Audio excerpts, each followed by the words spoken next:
Por lo general, los niños van a presentar cefaleas, fiebres, aparición de inflamación de ganglios, los cuales a veces los pasamos como muy desapercibidos y tienen mucha importancia en este tipo de diagnóstico oportuno que se basa o que tiene una gran diferencia para el diagnóstico oportuno del tratamiento y un inicio de tratamiento oportuno en estos chiquitines. El cáncer pediátrico se puede y se debe detectar de manera oportuna, porque esta es lo que va a hacer la diferencia, lo que va a marcar la diferencia entre la vida y la muerte en esos chiquitines. Además, con los avances científicos que ha habido en las últimas décadas, su supervivencia ha mejorado o ha sido muy importante en el manejo médico. Antes, la cuestión solamente de cirugía, ahora que se ha añadido lo que es la radioterapia, la quimioterapia, han tenido una supervivencia muy significativa, incluso hasta curación, por ejemplo, en las cuestiones de leucemia en los niños, cuando el cáncer se diagnostica de manera oportuna y realizamos un tratamiento adecuado y a tiempo. Lo que hablábamos sobre la esperanza de vida, que ha mejorado muchísimo la parte con respecto a los avances científicos, ha disminuido la mortalidad y los factores externos que han sido relacionados con la complicación de esta parte, como la inequidad, la cuestión del desplazamiento de los pacientes de una residencia a otro, lugar a otro, también se ha visto afectada en este tipo de situación. Siguiente, Dani. Perdón, también mencionar que entre los cáncer más frecuentes o más comunes que se presentan en los niños, tenemos la leucemia, que es el que más se presenta, es el más común, seguido por los linfomas, los tumores del sistema nervioso central, los osteosarcomas, y pues ya vamos a explicar de manera muy enfática la parte de cada uno de los tumores. Tenemos que tener en cuenta además que el cáncer pediátrico es muy diferente al cáncer de adultos. En este cuadro que podemos observar aquí en pantalla, observamos que en el niño los cánceres se presentan más que todo a nivel de tejidos, en cambio en adultos es más en órganos. Por lo tanto, en los adultos es mucho más sencillo la cuestión de realización de tamizajes para una prevención y un diagnóstico oportuno, cosa que no se puede realizar en los chiquitos. En los chiquitos, el diagnóstico o la detección temprana se realiza a través o generalmente de manera accidental. Por eso su prevención con tamizaje es un poco complicada. Por lo general, cuando ya muestran síntomas como muy evidentes, lastimosamente ya se encuentran en su gran mayoría diseminados. En cambio, en los adultos no es así, pues son más regionales y más localizados. Lo bueno es que en los chiquitos son muy sensibles a la parte de la quimio, son muy quimiosensibles en comparación a los adultos. Siguiente, Dani.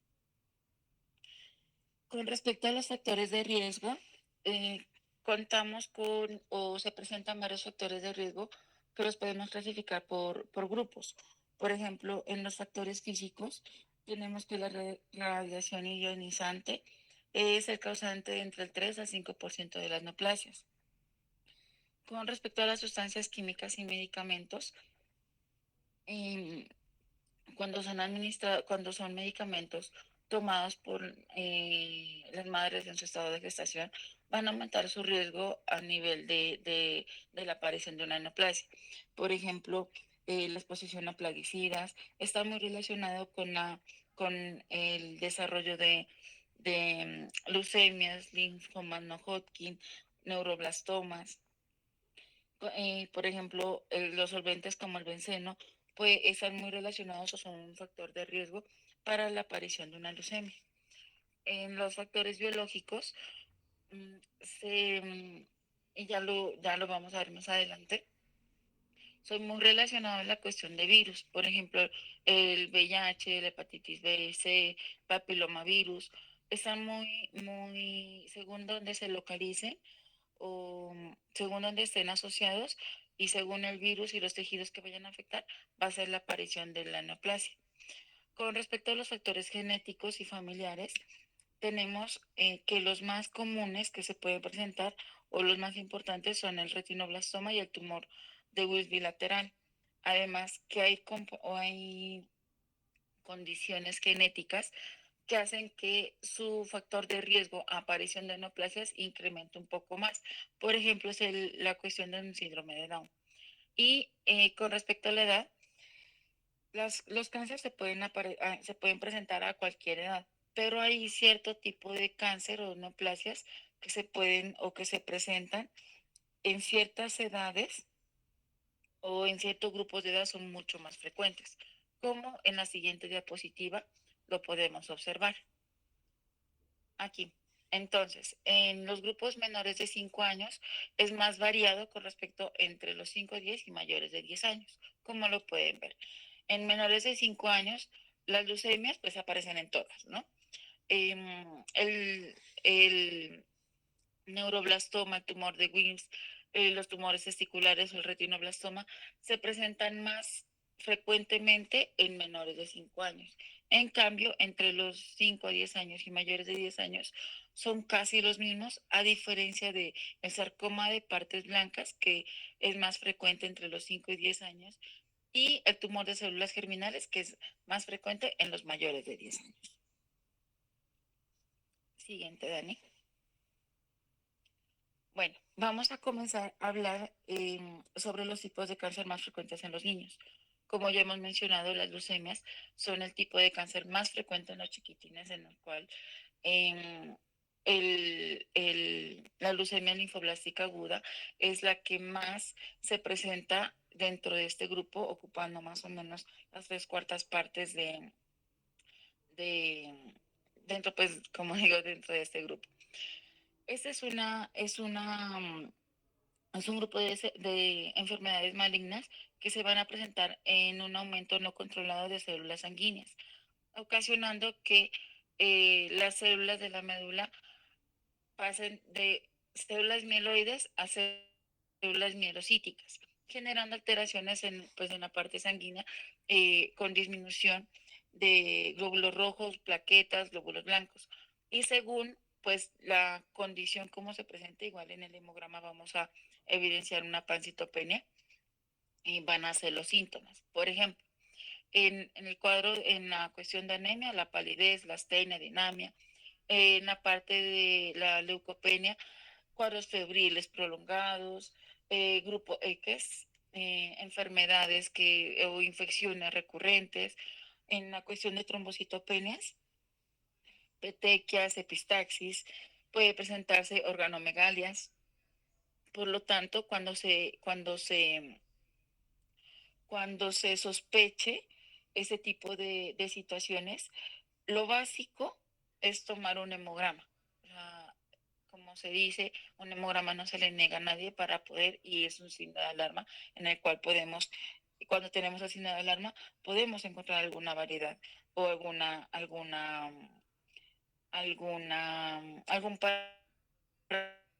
parámetro pues de alarma. Si pues ya sospechamos mucho más a fondo, tenemos que saber que el gol estándar del diagnóstico de estas neoplasias es el aspirado de médula ósea, la cual se debe realizar en un servicio de oncohematología. Siga, Dani. Con respecto a los linfomas, como lo habíamos mencionado, son uno de los grupos más frecuentes, ocupan pues dentro de los tres primeros lugares, junto con el sistema nervioso central y las leucemias. Tenemos dos grandes grupos dentro de estas enfermedades del sistema linfático. Tenemos el linfoma Hodgkin y el linfoma no Hodgkin. El linfoma Hodgkin se caracteriza por presentar ganglios, más que todo en la parte cervical. Estos ganglios van a tener ciertas características que tenemos que tener muy en cuenta en la parte del examen físico. Por lo general son mayores de 3 centímetros, son consistencia pétrea, son adheridas a planos, pueden ocasionar pérdida de peso progresiva y su digamos, su afección eh, no tiene o no afecta tan significativamente al paciente, es casi, por eso es que casi la gente, por decirlo así, no consulta de manera tan inmediata como en el otro tipo de linfoma. ¿Listo? Siguiente, Dani. Con respecto al linfoma no Hodgkin es prácticamente lo contrario, tiene un crecimiento, se presenta más que todo a nivel supradiafragmático e infradiafragmático, tiene aparición de masas, de crecimiento muy rápido, en el cual eh, hay una pérdida de peso significativa en corto tiempo y la fiebre es constante, además se presenta sudoración profusa y por lo general cuando ya está diagnosticado o cuando tiende ya a la sospecha como tal, hay mayor riesgo de que ya se encuentre como tal eh, diseminado. Siga. En esta tablita que vemos en pantalla podemos ver las diferencias entre el examen ganglionar, en el cual podemos mirar la cuestión de consistencia, tamaño, localización y la característica de síntomas asociados como síntomas inflamatorios. Eh, por ejemplo, en la parte normal son menores de 3 centímetros, la consistencia es cauchosa, es móvil y no tiene signos inflamatorios. En el anormal puede, como no puede tener síntomas inflamatorios y puede ser también mayor de 3 centímetros, por lo cual ya debemos sospechar y por lo menos solicitar un hemograma y una ecografía si tenemos la posibilidad de hacerlo. En este caso, en el hospital pues sí lo tenemos. Y más si la consistencia es firme y tiende como a generar adherencia o, sí, adherencia a planos, porque ya cuando son unos ganglios característicos de neoplasia, pues cambia completamente su consistencia y es adherida y pues por lo general no presenta signos inflamatorios. Listo. Bueno, con respecto a los tumores del sistema nervioso central, eh, bueno, estos muestran, son unos tumores sólidos, también como les he manifestado, se encuentran entre los tres primeros tipos de cáncer más frecuentes en los niños. Se encuentran localizados en el cerebro, cerebelo, tronco y médula espinal. Y según su localización, según su crecimiento y según su, su, digamos, su estadio, van a presentar los síntomas. En este tipo de cáncer, los síntomas son muy insidiosos, por lo tanto nosotros podemos pecar por pasarlos a veces desapercibidos. El signo cardinal en este tipo de neoplasias es la cefalea. Ahí radica la importancia de una adecuada anamnesis con respecto a la semiología de la cefalea. Entonces, eh, cómo se presentó la cefalea, si es precedida de náuseas, si ha presentado vómito, si eh, eh, durante el día mejora, si el dolor de cabeza lo despierta en las noches, son signos de alarma, ¿vale? Para tenerlo en cuenta en la parte de la exploración. Por ejemplo, si se ubican cerca del del nervio óptico, pues signos y síntomas relacionados con lo mismo.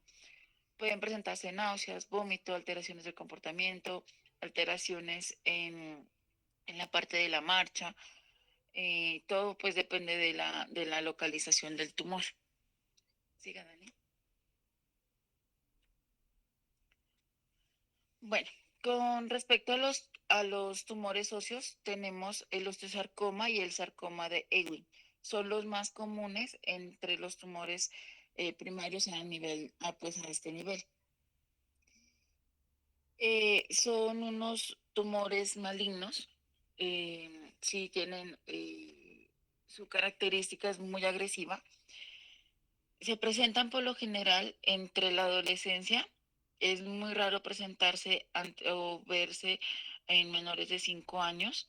El sarcoma de Ewing se presenta más en, en los huesos, en la diáfisis de los huesos largos y planos. En cambio, el osteosarcoma, se presenta más en la metáfisis de los huesos largos y más que todo a nivel de la rodilla.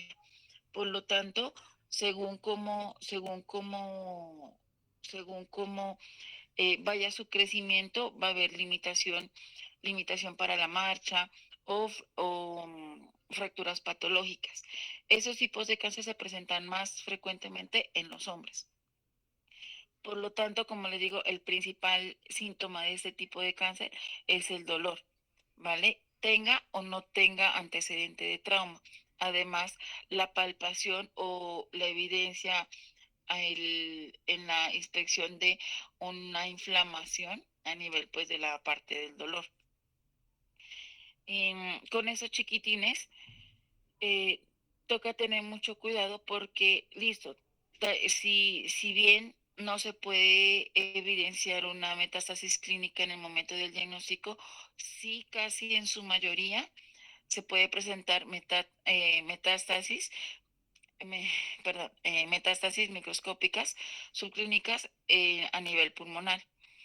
Su diagnóstico se puede presentar o se debe realizar pues la toma de la radiografía en la cual vamos a evidenciar osificación de tejidos blancos, osificación de tejidos blandos, perdón, neoformación ósea, una imagen de zona naciente, reacción perióstica, la cual nos va a hacer sospechar. Y lo que habíamos mencionado con respecto al avance científico, antes esos chiquitines tenían una sobrevida posterior a tratamiento quirúrgico de no más del 20%. Ahora esa sobrevida ha superado el 70% con, con cuestiones de radioterapia y quimioterapia. Tener en cuenta que el diagnóstico tardío de este tipo de cáncer y en cualquiera empeora el pronóstico, el cual va directamente relacionado con el número y tamaño de la diseminación. ¿Hasta ahí alguna pregunta o todo claro?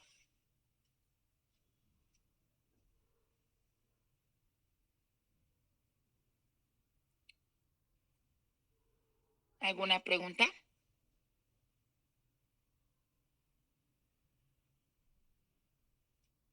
Bueno, Dani, siguiente, por favor. Bueno, con respecto al retinoblastoma, mencionamos que es un tumor maligno que se origina en las células neuroectodérmicas primarias de la retina. Representa entre el 2 al 4% de las neoplasias en los niños y tiene una mayor incidencia en menores de 3 años. Ocupa entre el quinto al noveno lugar entre los cánceres infantiles. Y esta, lo que les había mencionado, tiene muchísima relación con respecto a agentes infecciosos como el adenovirus y el virus del papiloma humano. Otros factores que se pueden presentar como factor de riesgo es la ausencia de la vitamina A y folatos en la dieta.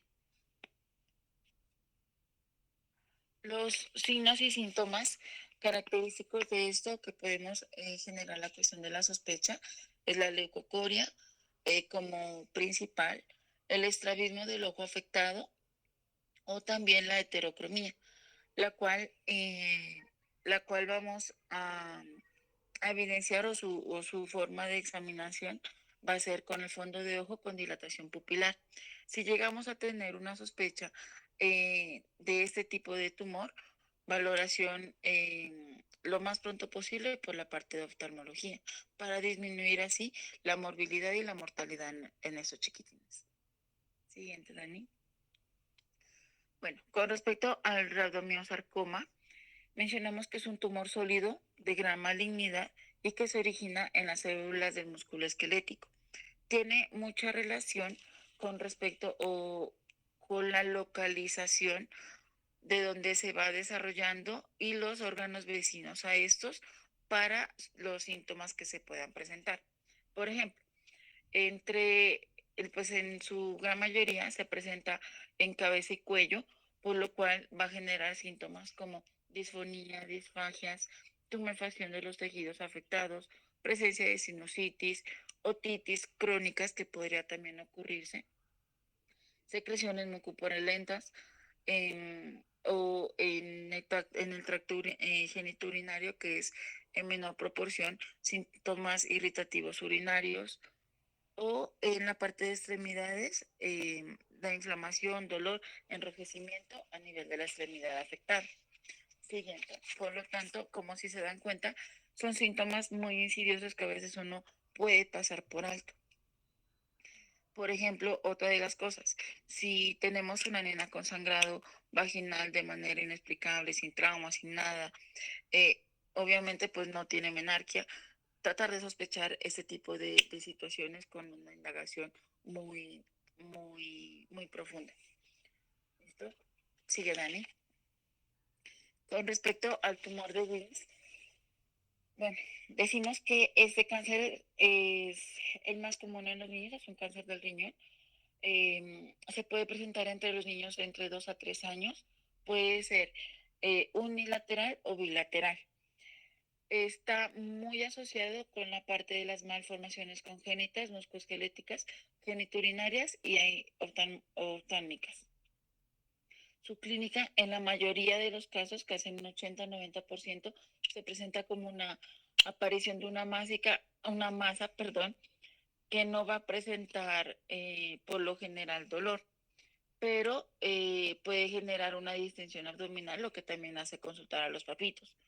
Puede o no puede estar relacionada con fiebre, anemia, pero sí está relacionada con hematuria o hipertensión. Además, puede cursar también como constipación, como síntomas pues poco frecuentes. Siguiente. Y ya para casi terminar, con respecto, tenemos los tumores de células germinales.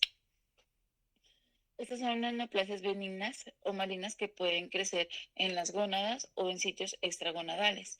Son poco frecuentes y representan una minoría del 2 a 5% de todos los cánceres que se presentan en la niñez y en la adolescencia. Tiene dos picos de incidencia, uno en menores de 4 años y en mayores de 15 años. Entre los 5 y los 10 años es muy rara su aparición. Los síntomas clínicos que se presentan son la fiebre, el vómito, la pérdida de peso de manera progresiva, la anorexia, amenorrea, astenia, dinamia. Y según la localización, también puede ocasionar, con respecto a nivel de la localización en el ovario, dolor crónico, la palpación de una masa que puede ser pequeña de gran tamaño y puede cursar también con constipación o síntomas irritativos urinarios. Y cuando se localiza a nivel de los testículos, puede evidenciarse una masa dura, poco dolorosa, pero que se puede confundir con epididimitis. Siguiente. Bueno, para resumir, como les he dicho, no dejemos pasar por alto síntomas que tal vez creemos que son muy comunes, pero toca indagar mucho, ¿vale? Por ejemplo, la cefalea, las fiebres, esas fiebres que no ceden, que son todos los días, más de una semana, eh, o unas fiebres sin causa, en serio, prestarle mucha atención y tomar exámenes si es necesario y si hay alguna duda, apoyarse en los pediatras como ellos muchas veces nos hayan ayudado en sospechas o en casos que pues a nosotros se nos puede pasar por alto.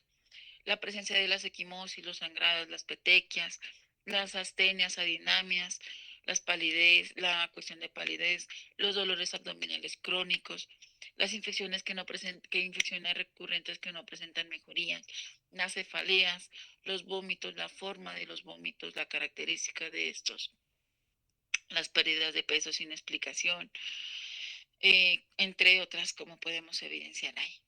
Siga, por favor. ¿Alguna pregunta hasta ahí?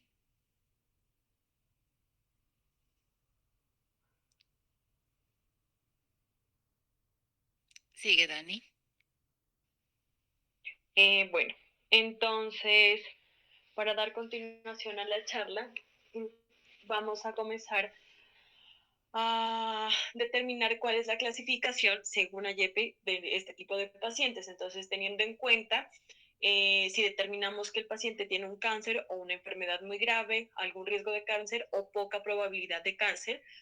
Y enfatizando precisamente lo que ya había dicho Tere, es precisamente en una historia clínica completa, en un examen físico muy, muy detallado para saber cómo va a ser el manejo de cada uno de estos pacientes de acuerdo a esta clasificación y teniendo en cuenta en qué nivel de atención nos encontramos. ¿Por qué? Porque recepcionamos pacientes de otros niveles de atención o nosotros mismos captamos el paciente.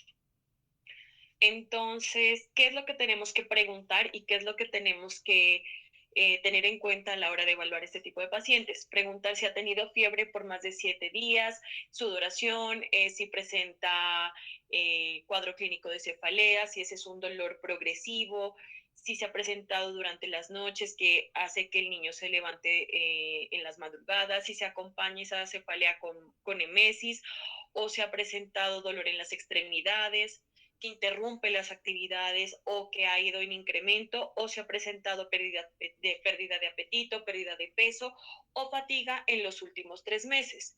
Entonces, ¿qué es lo que vamos a valorar en estos pacientes? Entonces, sí, como ya Tere ya les había mencionado, presencia de petequias, equimosis, sangrados, palidez palmar o conjuntival leve o grave, si encontramos anormalidades en los ojos como leucocoria, estrabismo, aniridia, heterocromía, ifema, proptosis, o si encontramos presencia de ganglios, ya sean mayores o de 2.5 centímetros de diámetro, que tengan una evolución mayor o igual a 4 semanas, si presentan compromiso neurológico, debilidad en alguna de las extremidades, asimetría facial, cambios en los estados de conciencia, pérdida del equilibrio, cojera o dolor al caminar, dificultad para hablar, alguna alteración de la visión, ya sea visión borrosa, visión doble, ceguera o presencia de alguna masa palpable abdominal o espleno o hepatomegalia o alguna masa.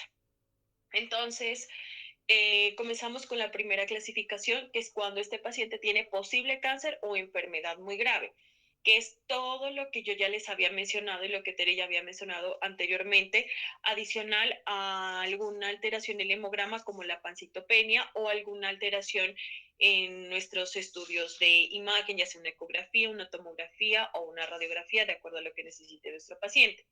Entonces, ¿qué es lo importante? Como les decía, cuando nosotros recepcionamos un paciente, no sé, de otro municipio, o cuando, sí, porque a veces pasa que nuestros compañeros que se encuentran en otros municipios llaman, a veces pidiendo como ese auxilio de decir, bueno, ¿y qué hago con este paciente? O cuando nosotros los captamos en nuestros servicios, ya sea de consulta externa, en RAI, en triaje o en las consultas de urgencias, entonces, ¿qué vamos a hacer con este paciente? Entonces, importante, manejo del dolor, manejo de hipertensión endocraniana, que tenemos que tener en cuenta en cuanto al sangrado, si se presenta anemia grave, y estos dos síndromes que tenemos que evidenciar, síndrome de lisis tumoral y síndrome de vena cava superior. En cuanto al manejo del dolor, eh, ¿cómo va a ser? Entonces, si nuestro paciente presenta un dolor leve, la dosis de acetaminofén de 10 a 20 miligramos por kilo dosis cada 4 a 6 horas. De leve a moderado, considerar ibuprofeno, diclofenaco y naproxeno. Ibuprofeno de 5 a 10 miligramos por kilo dosis cada 6 horas. Diclofenaco de 1 a 1.5 miligramos dosis cada 8 a 12 horas. Naproxeno de 5 a 7.5 miligramos por kilo dosis cada 8 a 12 horas. Si nuestro paciente cursa con trombocitopenia, solo vamos a administrar acetaminofén. En el caso del manejo de la hipertensión endocraniana, es ese paciente que puede cursar con algún tumor cerebral y de la nada comienza a presentar compromiso neurológico. Entonces, inicialmente cabecera elevada a 45 grados, podemos considerar el manejo con un esteroide como la dexametasona y o manitol. Entonces, la dosis de dexametasona 0.15 miligramos a 0.25 miligramos por kilo dosis intravenoso o intramuscular, manitol de 0.25 a 0.5 gramos dosis.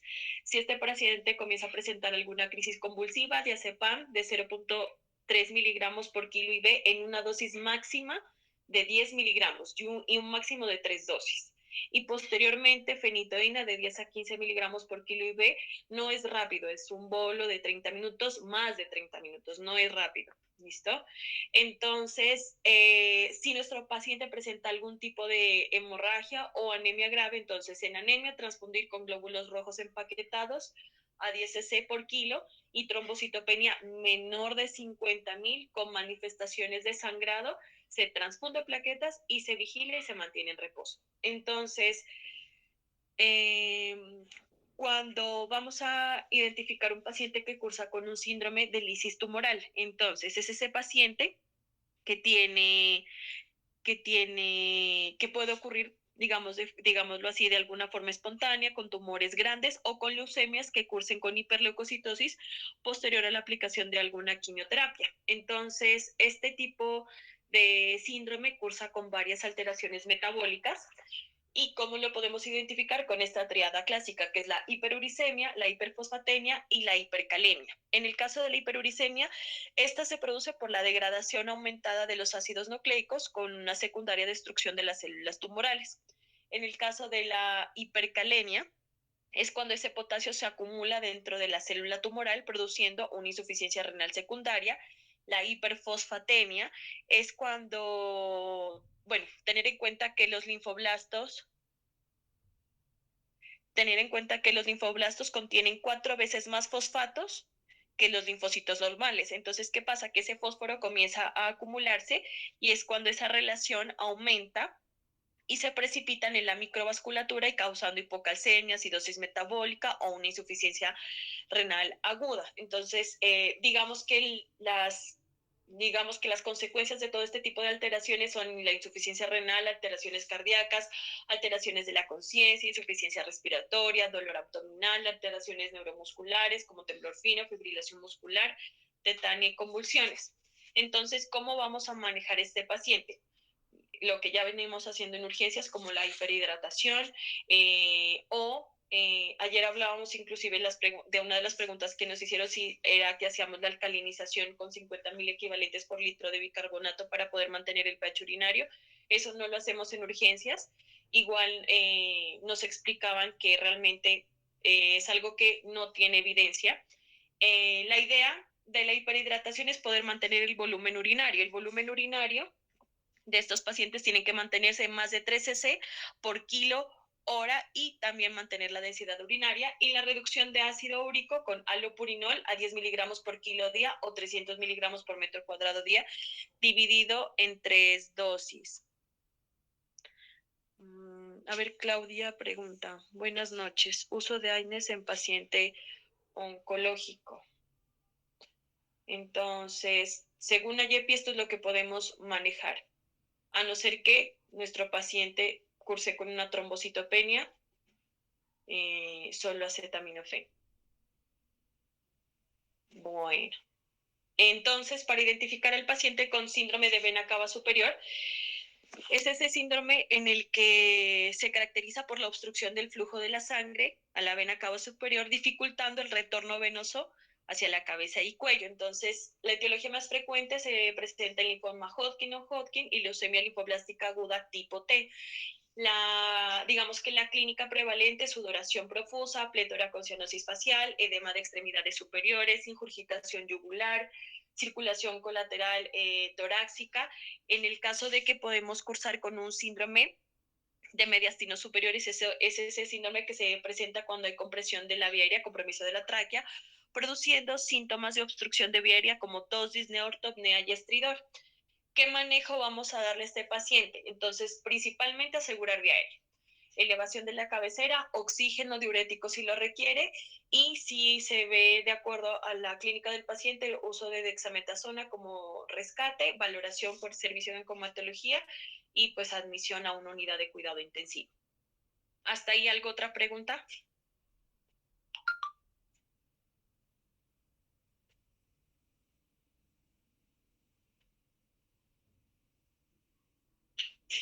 Bueno, entonces, siguiendo con las clasificaciones, tenemos si nuestro paciente tiene algún riesgo de cáncer. Entonces, en este paciente se clasifica de acuerdo a la pérdida de peso, de apetito, cansancio en los últimos 3 meses, sudoración nocturna sin ninguna causa aparente, palidez palmar o conjuntival leve, Si las linfadenopatías presentes, digamos que tienen un curso menor de 4 semanas, que no tienen, digamos que miden en igual o menos de 2.5 centímetros de diámetro, que no son duras o que presenta algún otro tipo de masa importante. Entonces, ¿cuál es el manejo en este paciente fuera de una anamnesis completa, un examen físico completo, tener en cuenta cuál es digamos, la nutrición de nuestro paciente, porque tenemos que tener en cuenta los recursos, el acceso a los recursos que tienen nuestros pacientes? Entonces, ¿cómo vamos a tratar a estos chiquitines? Si evidenciamos anemia, entonces ver digamos, el manejo con nuestro medicamento, sulfato ferroso, y ver la necesidad de hacer un control para toma de paraclínicos, hemograma y extendido de sangre periférica.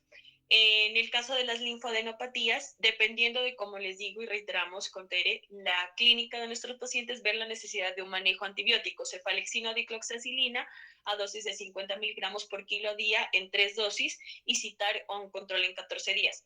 Lo que hablábamos ayer en la charla con nuestros pediatras era que tenemos que tener en cuenta que no todos nuestros pacientes residen en Pasto, ¿no? Entonces no es de que a nuestro paciente siempre lo vamos a poder citar en ese tiempo. Entonces, si nosotros podemos captar nuestro paciente y podemos pedir un hemograma y un extendido de sangre periférica, pues hacerlo en ese momento. Si podemos hacer que nuestro paciente sea valorado por alguno de nuestros especialistas, igual hacerlo, que considerar que el acceso para este tipo de recursos a nuestros pacientes de municipios lejanos es muy difícil. Y si nuestro paciente tiene poca probabilidad de cáncer, entonces es el paciente que no cumple con ninguno de los anteriores criterios, pero ¿cómo vamos a manejarlo?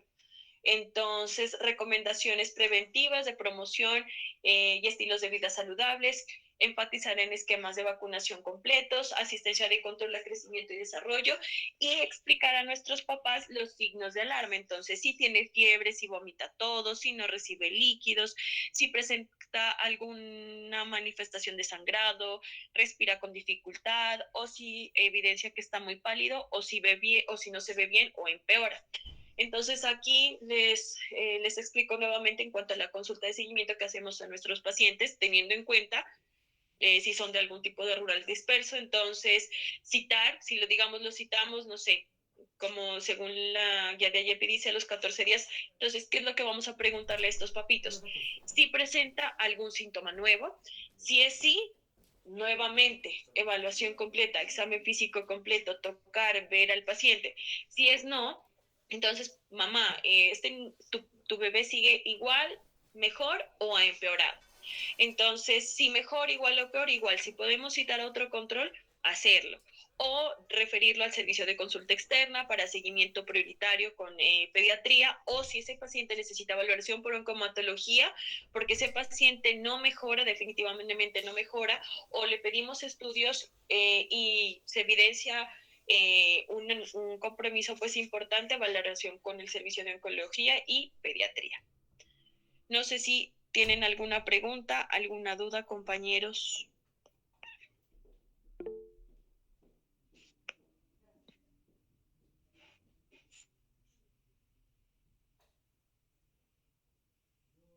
Clau.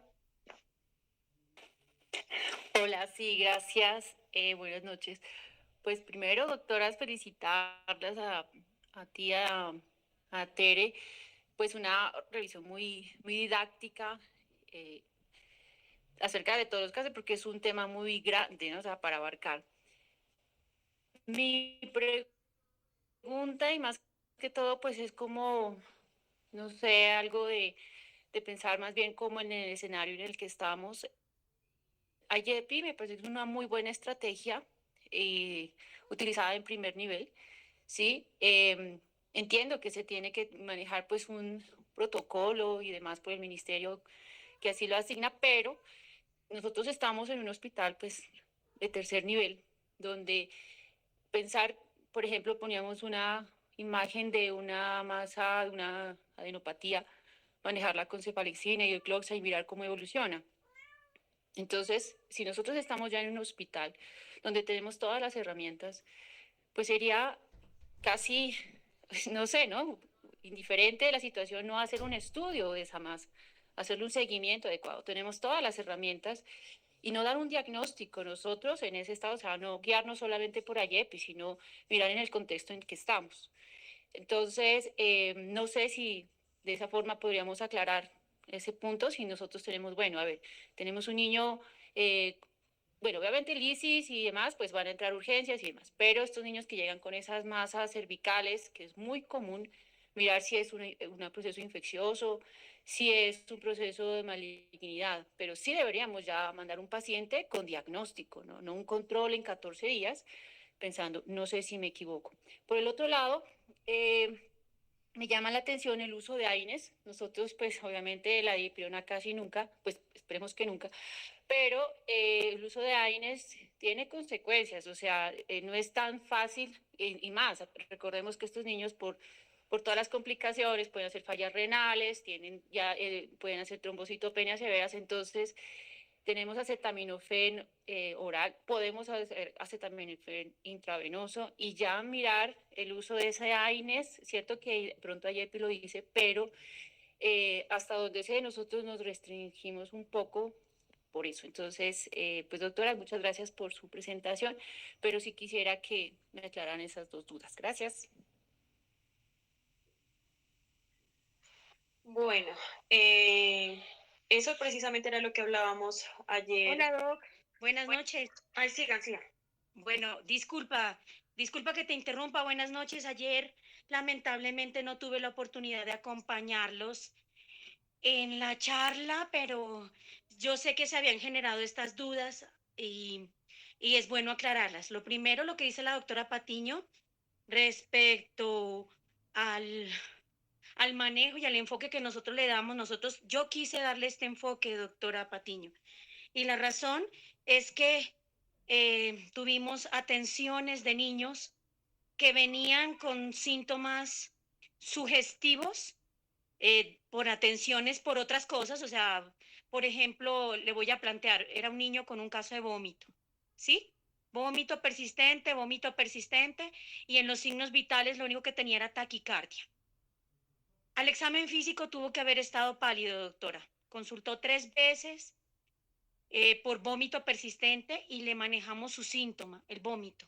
Finalmente ingresa y el mismo día que ingresa por última vez fallece en la unidad de cuidados intensivos. Entonces, yo le entiendo cuando usted me dice, no, pues no vamos a hacer cosas de esas de primer nivel como estar monitoreando una masa o como estar haciendo otro tipo de cosas, pero sí el enfoque ayer era importante en ver lo que no estamos viendo, Doc. No vimos una hemoglobina que tuvo que haberse visto, no vimos una hemoglobina de 2 o de 3, no vimos los signos clínicos, doctora.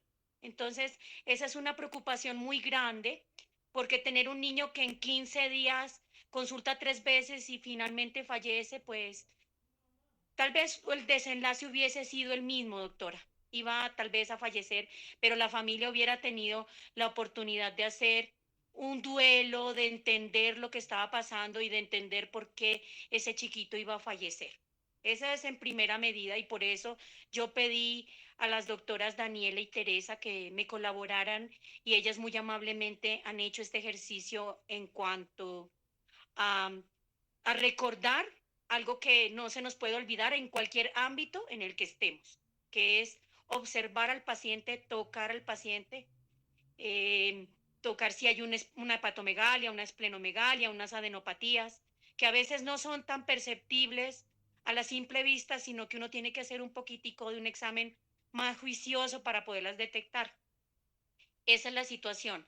Respecto a la dipirona, pues lógicamente una pirazolona como esta no es un medicamento que esté aconsejado en un paciente como estos.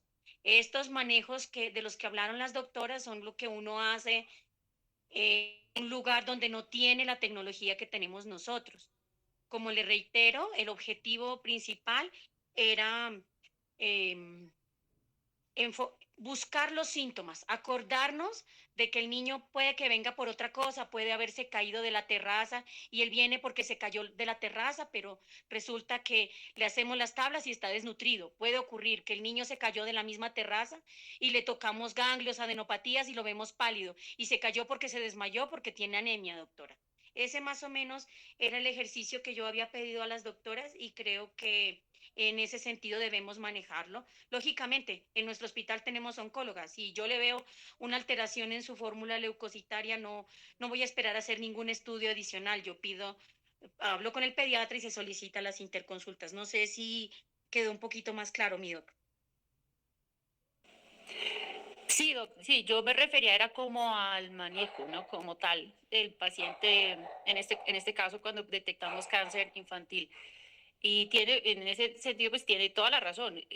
Ayer sí nos da claramente de lo que en un primer nivel usted va a usar obviamente la clínica y que nosotros no debemos olvidarnos de que obviamente las patologías inician desde la valoración clínica, ¿no? Y en eso sí, no sabía que ese era el enfoque.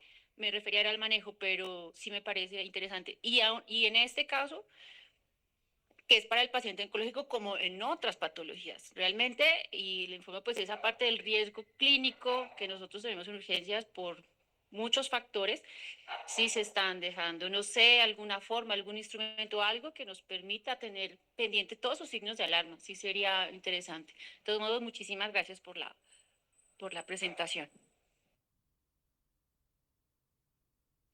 ¿Algo otra pregunta?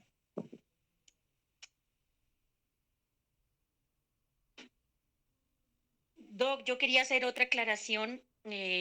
Nosotros contamos con nuestra guía de leucemia, contamos con guías de patoblastoma, contamos con un montón de guías que ya son como más específicas para cada paciente y que nos orientan a qué más estudios de primera línea debemos hacer en un paciente con esta sospecha diagnóstica. Sin embargo, acordarnos de la clínica, acordarnos de no tomar decisiones solitos, acordarnos de si vamos a dar un egreso, pensar que el egreso debemos hacerlo lo más seguros posible, que el respaldo que nosotros tenemos como médicos es el pediatra que nos está apoyando en cada servicio y que estas situaciones como la que les comento de este nene, pues no vuelvan a suceder, que ningún niño que toque nuestros servicios y que tenga una sospecha diagnóstica medianamente similar a esta se vuelva a pasar en el servicio. Eso era lo que les tenía que comentar.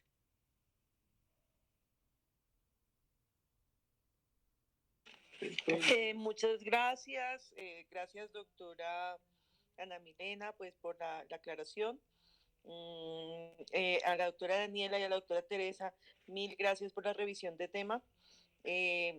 Sí, así como dijo la doctora Ana Milena, pues son temas que no debemos olvidarnos, así y más si estamos pues en una alta complejidad.